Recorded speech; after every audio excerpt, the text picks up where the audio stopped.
Recovered two black boxes from the American Airlines flight which crashed into an Army helicopter, killing 67 people in Washington, D.C. Flight data from the boxes will be examined in order to establish exactly what happened as the passenger jet approached Ronald Reagan National Airport on Wednesday night. As that process begins, so resumes the grim task of recovering bodies from the Potomac River, as victims' families have been describing their loss. The warning Sam Holder's report contains images of the moments just before the crash.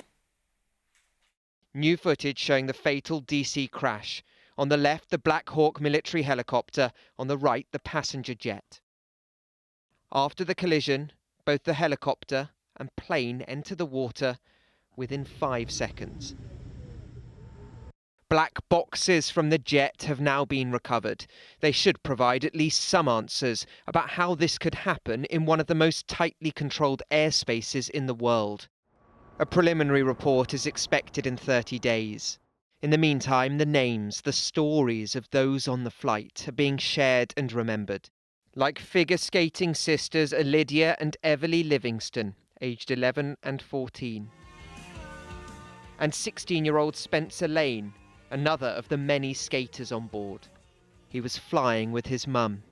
His father, waiting back home, received the most unbearable news. It seemed like the flight had landed, but their phones weren't on and they weren't like popping up anywhere. It just said small plane in the Potomac, and I was just like, oh my God, and my heart just started like exploding out of my chest. Another skater, Brielle Bayer, was only 12. She was also flying with her mother. Michael Simpson runs a charity for young boys in Kansas. His neighbours, Bob and Laurie Schrock, were both anonymous donors, and both were on board.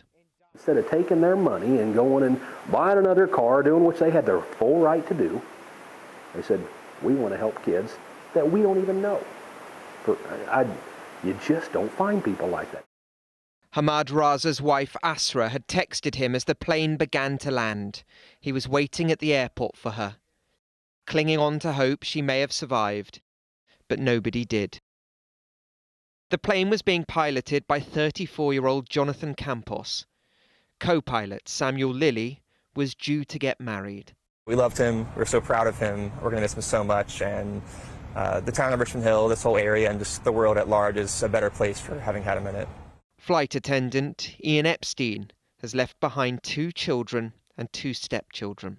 Ian was just a ball of vibrant, colorful energy, and he was so enthusiastic about just becoming a flight attendant.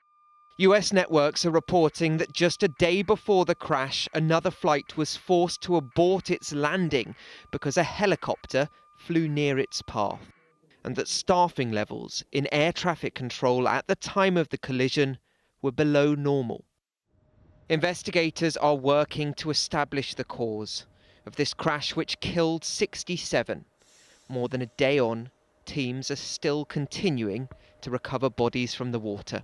Sam Holder, ITV News.